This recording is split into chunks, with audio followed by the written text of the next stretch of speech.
Moving on, the U.S. military has begun construction on a pier meant to boost supplies of desperately needed aid to Gaza. The small coastal territory has been devastated by more than 6 months of Israeli bombings and ground operations against Hamas militants. As an update for our humanitarian assistance support operations to establish the maritime corridor off the coast of Gaza, I can confirm that U.S. military vessels, to include the USNS Benavides, have begun to construct the initial stages of the temporary pier and causeway at sea. Earlier, a UN spokesperson said a United Nations team in the Gaza Strip visiting the site for pier and the staging area for maritime aid operations. It had to seek shelter in a bunker for some time after the area came under fire. Highlighting the dangers in Gaza, Pentagon spokesperson said that some type of mortar attack caused minimal damage near an onshore area, but it did not impact U.S. operations or equipment there. And this comes as Israel stepped up airstrikes on Rafah overnight after saying it would evacuate civilians from the southern Gazan city and launch an all-out assault against the Hamas militants. And all this despite allies warning that it could cause a lot of casualties in Rafah. Meanwhile, according to reports, Israel is willing to come down from its original demand for Hamas to release 40 living hostages in exchange for a temporary ceasefire in Gaza. This after the militant group refused an offer which was crafted by Qatari, Egyptian and US negotiators that would have sent it free that many abductees. Reports say that Israel is now willing to accept the release of just 20 hostages in the first phase of the truce, so long as those released years old and those who are seriously ill. On the other hand, a pro-Palestinian U.S. group filed a federal civil rights complaint against Columbia University following last week's arrest of over 100 demonstrators in the campus. And this comes as student demonstrations over the Israel-Hamas war are spreading in a number of colleges in the United States of America.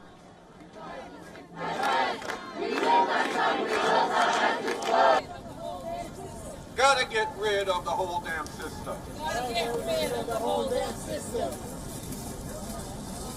Free Palestine!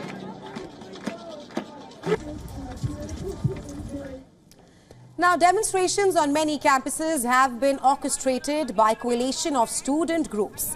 The groups largely act independently, though students say that they are inspired by peers of other colleges.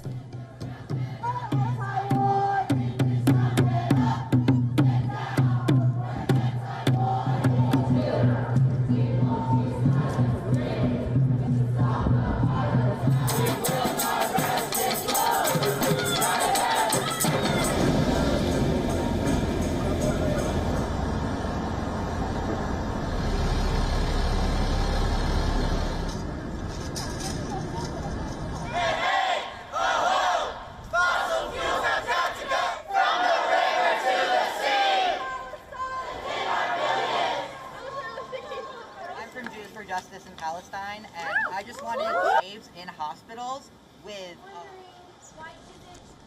Well, several dozen students at the University of California joined the nationwide Gaza demonstrations encampment movement in a peaceful demonstration. According to the encampment media team, the demonstrators are largely made up of students, and they're demanding the university to refrain from cooperations that they say profit from the Israel-Hamas war and call for an immediate ceasefire.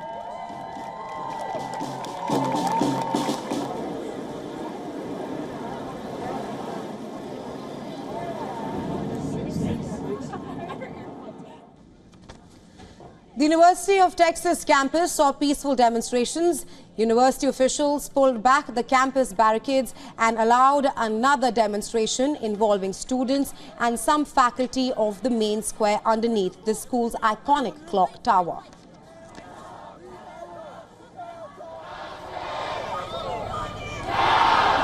All the children's sons and daughters! All the children's sons and daughters! While about 50 students at George Washington University set up a tent encampment on the school's university yard.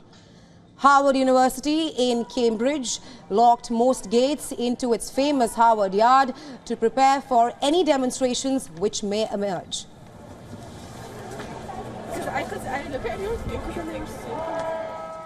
Meanwhile, Boston police said that 108 people were arrested at an encampment at Emerson College. Police say that 4 officers suffered injuries that were not considered life-threatening.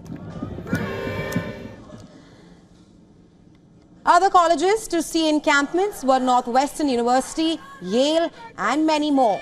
Well, overall, 530 arrests have been made in the last week across major U.S. colleges in relation to the demonstrations over Gaza. Do not engage. Do not engage. And for more on these demonstrations, our correspondent Susan Tharani sent us this report from New York. Take a look. Columbia University President Minouche Shafik is facing growing pressure to resign as pro-Palestinian protests continue on campus and spread to other colleges nationwide. Republican House Speaker Mike Johnson visited Columbia's campus, calling for Shafik's resignation and urging her to, quote, bring order to this chaos. The protests have brought national attention to the university and America's higher education system amid a rise in anti-Semitism and unrest on college campuses. A counter-protest is currently underway here in front of Columbia in support of Israel as pro-Palestinian protesters continue their encampment inside Columbia, and a group are also standing outside in support of Palestine. Susan Tehrani reporting from New York for WION World is One.